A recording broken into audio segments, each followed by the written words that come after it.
No dia de Natal de 1989, enquanto tiros ecoavam numa base militar em Târgoviște, na Romênia, o mundo testemunhou a queda de um dos regimes comunistas mais notórios da Europa Oriental. Nicolae Ceausescu e a sua esposa Helena, que governaram a Romênia com mão de ferro durante 24 anos, enfrentaram um julgamento apressado, antes de serem executados por um pelotão de fuzilamento. Mas, enquanto o ditador e a sua esposa encontravam um fim brutal diante das câmaras, 3 perguntas permaneceram sem resposta. Onde estavam os seus filhos? O que lhes aconteceu no caos da Revolução? E como sobreviver quando seus pais eram as pessoas mais odiadas do país? Hoje, revelamos a história praticamente esquecida de Valentin, Zoia e Nicu Ceausescu, 3 indivíduos cujas vidas foram definidas para sempre pelo seu apelido e cujos destinos revelam as complicadas consequências do colapso da tirania. Para entender o que aconteceu com os filhos de Ceausescu, precisamos primeiro entender o regime que seus pais construíram. Quando Nicolae Ceausescu tomou o poder em 1965, ele inicialmente se apresentou como um reformador. A Romênia estabeleceu relações diplomáticas com a Alemanha Ocidental e denunciou a invasão soviética da Tchecoslováquia. Por um momento, a Romênia parecia prestes a traçar um caminho independente dentro do bloco comunista. Mas, na década de 1970, qualquer promessa de liberalização tinha se evaporado.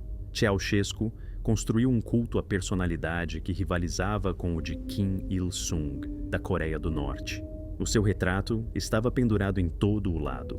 A comunicação social estatal referia-se a ele como o gênio dos Cárpatos e maestro.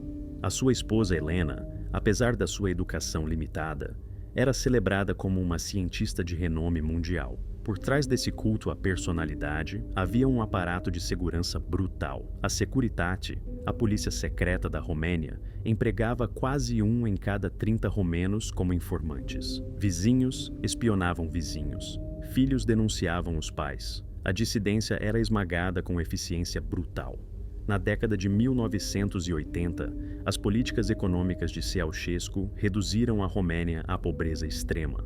Determinado a pagar a dívida externa da Romênia, ele exportou a produção agrícola e industrial do país, deixando os romenos a enfrentar graves escassez de alimentos, racionamento de eletricidade e apartamentos sem aquecimento durante os invernos gelados. Tudo isso enquanto a família Ceausescu vivia em um luxo inimaginável. À medida que os pais reforçavam o seu controle sobre a Romênia, que tipo de vida levavam os filhos de Ceausescu e como a sua existência privilegiada os preparou ou não os preparou para o que aconteceria quando tudo desmoronasse. Ao contrário de muitos ditadores que preparam os seus filhos para a sucessão, Nicolae Ceausescu nunca designou publicamente um herdeiro. No entanto, os seus 3 filhos, Valentin, Zoia e Nicu, ocupavam posições privilegiadas na sociedade romena. Vamos conhecê-los um por um. Valentin Ceausescu, nascido em 1948, Valentin era o mais velho e, segundo a maioria dos relatos, o menos envolvido na política. Com um doutorado em física nuclear, ele seguiu carreira na ciência em vez de no governo. Valentin casou-se 3 vezes. O seu primeiro casamento com Iordana Borila, filha de outro alto funcionário comunista, uniu 2 das famílias mais poderosas da Romênia. Seguiram-se casamentos com Tamara Dobrin e Roxana Andreescu. Apesar das suas credenciais científicas, Valentin não estava completamente afastado das estruturas de poder da Romênia. Foi membro do Comitê Central do Partido Comunista Romeno e ocupou uma posição influente como presidente da Federação Romena de Futebol, o que lhe deu controle sobre o Steaua Bucareste, um clube de futebol do exército que se sagrou campeão europeu em 1986. Ao contrário dos seus irmãos, Valentin manteve um perfil relativamente discreto. Os romenos viam-no como o Ceausescu mais normal, alguém que, pelo menos, tentou traçar o seu próprio caminho fora da sombra do pai. Zoia Ceausescu, a filha do meio e única filha, Zoia, nascida em 1949, representava outro ramo intelectual da família. Tal como o irmão, dedicou-se à ciência em vez da política, obtendo um doutoramento em matemática e trabalhando no Instituto de Matemática da Academia Romena. Entre os 3 filhos, Zoya desenvolveu a reputação mais independente. Relatos sugerem que ela ocasionalmente criticava as políticas e o estilo de vida dos pais, embora apenas em ambientes privados. A sua relação com a mãe era particularmente tensa, com Helena supostamente desaprovando o estilo de vida e as escolhas de Zoya. Zoya casou-se com Mircea Oprean, um engenheiro, e manteve um perfil público um pouco mais discreto do que os irmãos. No entanto, ela não conseguiu escapar dos privilégios de ser uma Ceausescu. Tal como os seus irmãos, desfrutou de luxos inimagináveis para os romenos comuns durante os anos de austeridade da década de 1980. Nicu Ceausescu.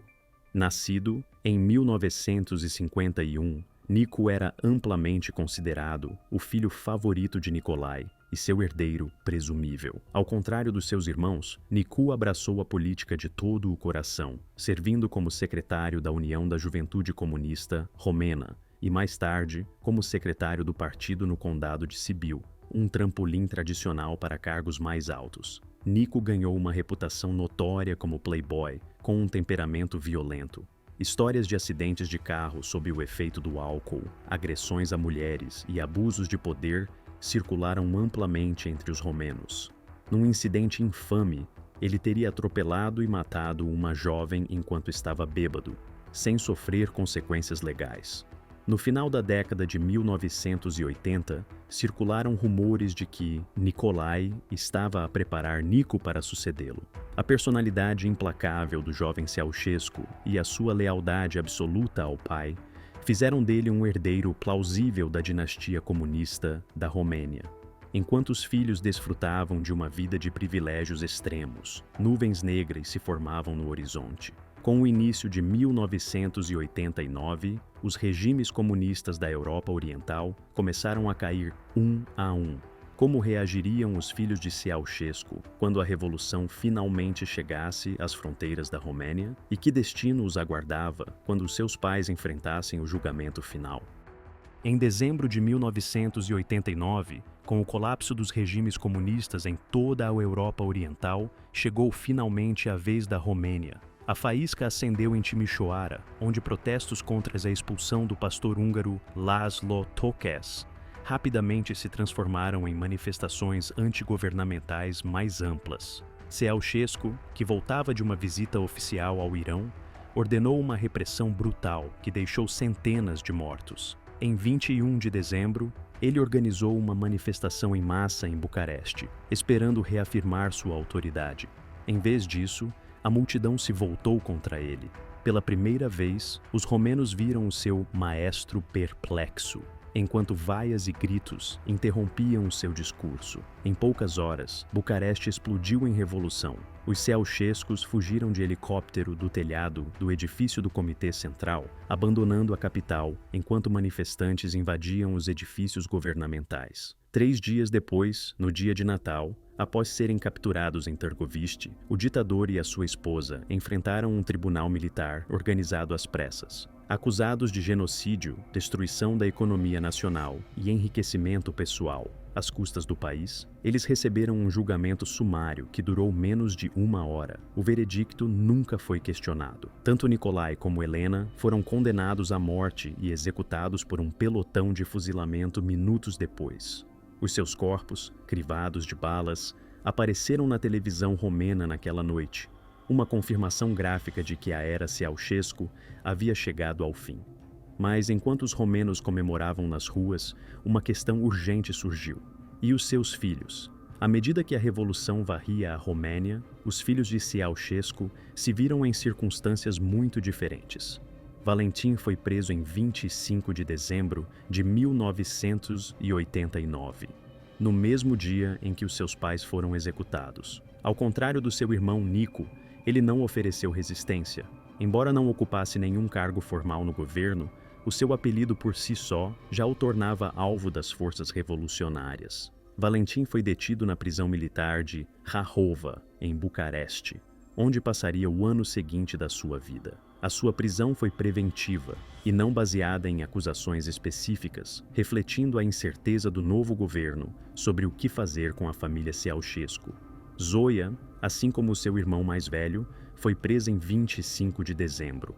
Quando as forças revolucionárias vieram buscá-la, ela não demonstrou surpresa. Talvez ela tivesse antecipado esse momento ou já tivesse ouvido notícias da execução dos pais. Tal como Valentim, Zoya foi levada para a prisão de Rahova. Ela manteve a sua dignidade característica durante toda a prisão, de acordo com relatos de pessoas presentes. Como matemática sem papel direto no governo, a sua detenção também pareceu mais simbólica do que substantiva. A experiência de Nico foi dramaticamente diferente. Como secretário do Partido do Condado de Sibiu, ele inicialmente tentou reprimir os protestos locais usando força militar.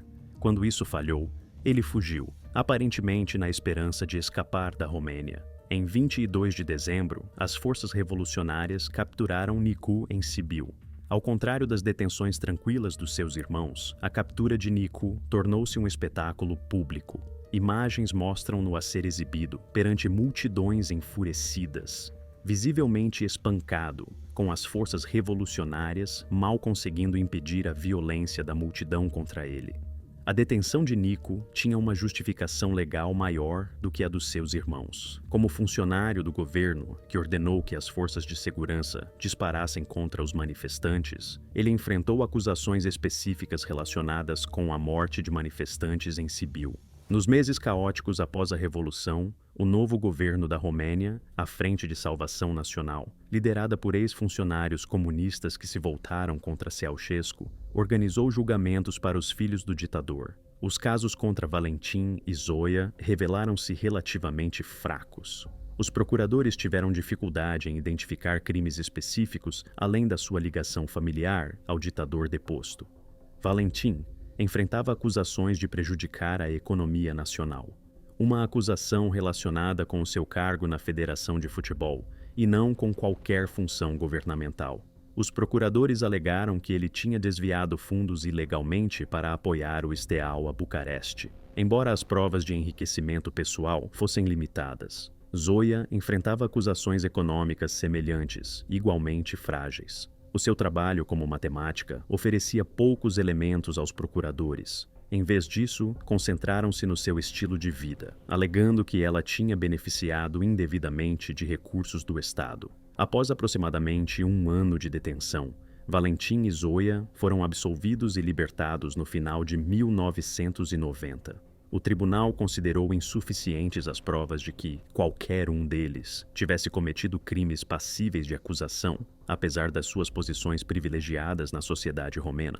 O julgamento de Nico decorreu de forma diferente. Como secretário do partido em Sibiu, ele tinha dado ordens diretas às forças de segurança durante a Revolução. Os procuradores acusaram-no de genocídio, a mesma acusação feita contra o seu pai, pela morte de 89 manifestantes em Sibiu. Durante o julgamento, Nico manteve uma atitude impenitente que alienou muitos romenos. Ele demonstrou pouco remorso pelas mortes em Sibiu, retratando-se como um funcionário leal que seguia ordens durante um período de crise. Em 1990, o tribunal condenou Nico por homicídio qualificado, em vez de genocídio, sentenciando-o a 20 anos de prisão. Ele se tornou o funcionário de mais alto escalão, condenado por violência durante a Revolução, embora muitos romenos acreditassem que sua sentença deveria ter sido mais severa. Com os pais mortos e o nome da família sinônimo de tirania, como os filhos de Ceausescu reconstruiriam suas vidas? Conseguiriam escapar do seu legado infame? E como a sociedade romena trataria os filhos dos seus antigos opressores? Após a sua libertação no final de 1990, Valentim Ceausescu emergiu como o mais bem-sucedido na reconstrução da sua vida. Ele voltou ao seu trabalho científico, embora não ao seu nível anterior de proeminência. Compreendendo que o seu apelido sempre o definiria na Romênia, manteve um perfil deliberadamente discreto.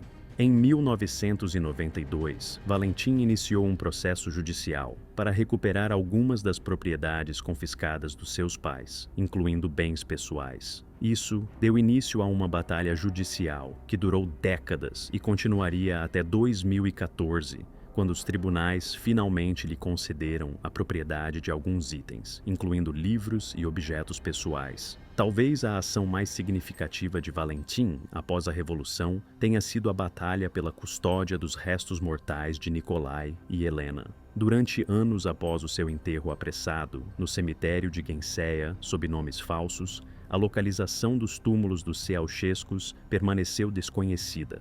Valentin liderou os esforços da família para providenciar lápides adequadas, conseguindo finalmente obter autorização para identificar os túmulos em 2010. Ao contrário de muitos filhos de ditadores depostos, Valentin nunca deixou a Romênia definitivamente. Em vez disso, construiu uma vida tranquila em Bucareste, dando ocasionalmente entrevistas moderadas sobre a sua família, mas evitando em grande parte a política.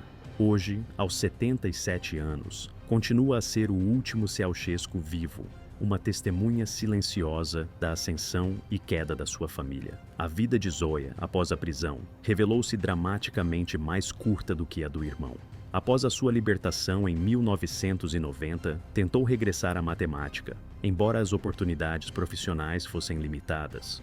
Tal como Valentin, participou nos esforços legais para recuperar as propriedades e bens da família. Os amigos descreveram os anos pós-revolução de Zoia como marcados por depressões frequentes. A execução dos pais e o colapso de tudo o que conhecia deixaram profundas feridas psicológicas. Embora mantivesse a dignidade em público, relatos privados sugerem que ela lutou para se adaptar às circunstâncias radicalmente alteradas. Em 1998, a mídia romena divulgou uma notícia chocante.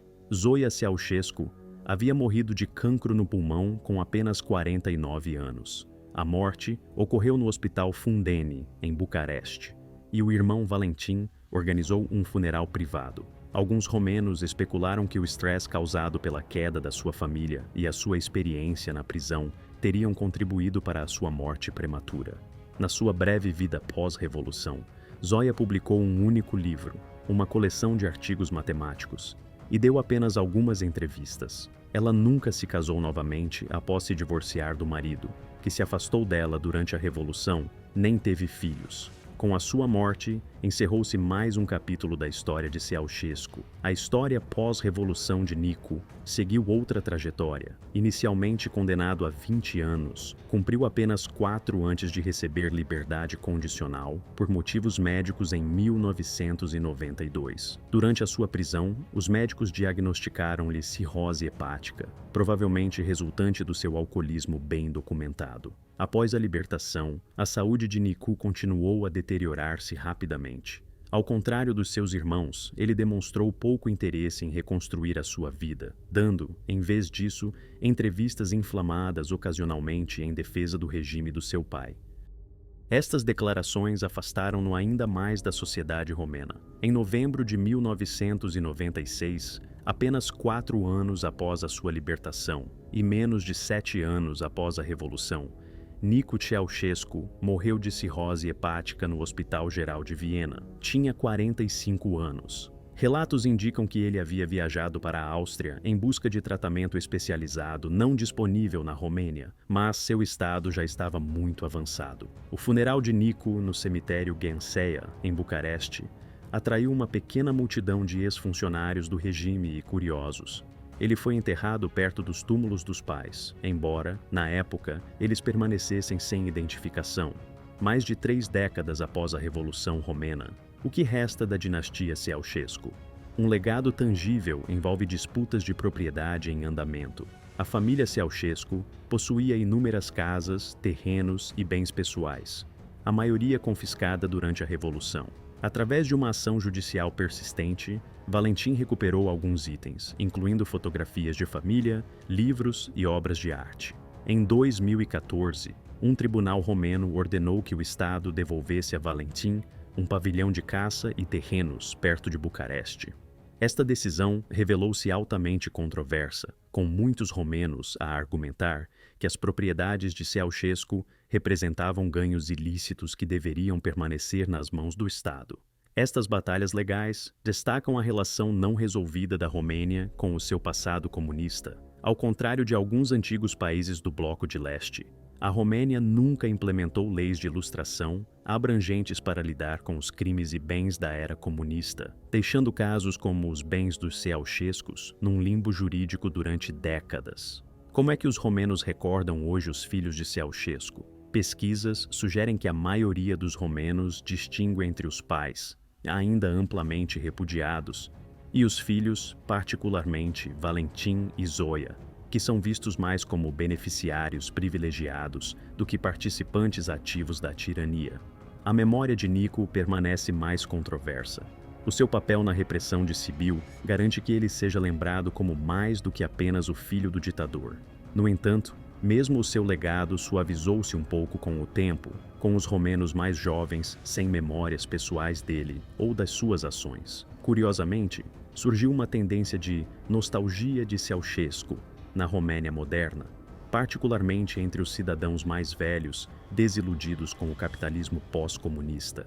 Este sentimento raramente se estende à reabilitação dos filhos de Ceaușescu, concentrando-se antes na estabilidade percebida durante os primeiros anos de Nicolae no poder. Valentim Ceaușescu, agora com mais de 70 anos, representa a última ligação direta à dinastia comunista da Romênia. Ao contrário dos filhos de outros ditadores depostos que procuraram carreiras políticas ou plataformas públicas, Valentim optou pela quase invisibilidade. Ele raramente concede entrevistas e evita comentar a política romena. Quando fala publicamente, é normalmente para corrigir o que considera deturpações históricas da sua família, em vez de defender o seu legado político. Esta abordagem permitiu a Valentim um grau de reintegração na sociedade romena impossível para os descendentes mais expressivos do regime. Ao enfatizar a sua identidade como cientista e cidadão comum, em vez de filho de Ceaușescu, ele alcançou uma paz pessoal inatingível para os seus irmãos. A história dos filhos de Ceaușescu revela como as ambições dinásticas podem ruir da noite para o dia, deixando herdeiros privilegiados repentinamente vulneráveis. Mas os seus destinos divergentes também demonstram diferentes abordagens para sobreviver à queda de um pai ditatorial, da rebeldia de Nico à adaptação silenciosa de Valentim. Que lições estas histórias podem trazer para outros filhos de líderes autoritários? A história dos filhos de Ceaușescu oferece uma visão única sobre as consequências da ditadura. Ao contrário de muitos líderes depostos, que fugiram com as suas famílias para um exílio confortável, a execução de Nicolae e Helena deixou seus filhos a enfrentar sozinhos a justiça revolucionária, os seus destinos, a sobrevivência de Valentim, a morte prematura de Zoia e a autodestruição de Nico, refletem diferentes respostas à queda catastrófica da família. Enquanto Nico se agarrou ao legado do pai, acelerando-o do seu próprio declínio, Valentim adaptou-se, encontrando um caminho tranquilo para seguir em frente no mesmo país que os seus pais oprimira. Hoje, o nome Ceaușescu continua infame na Romênia, mas o passar do tempo começou a transformar o ódio cru em avaliação histórica. Os jovens romenos nascidos depois de 1989 podem conhecer o nome Ceaușescu, mas têm pouca ligação emocional com ele. Para eles, o ditador e a sua família representam a história, e não uma experiência vivida. Talvez essa evolução ofereça a lição final da história. Mesmo as dinastias mais poderosas acabam por desaparecer na história. Os seus crimes e privilégios tornam-se notas de rodapé na memória nacional. Os filhos de Ceaușescu, que outrora se esperava que herdassem um reino comunista, herdaram apenas o seu colapso. A sua história serve como um lembrete, tanto da transitoriedade do poder político, como do impacto duradouro de um nome de família, do qual nunca se pode escapar. Se achou esta análise da queda da família Ceaușescu informativa, subscreva o nosso canal para mais conteúdos históricos que analisam as histórias humanas por trás de grandes acontecimentos políticos. Obrigado por assistir.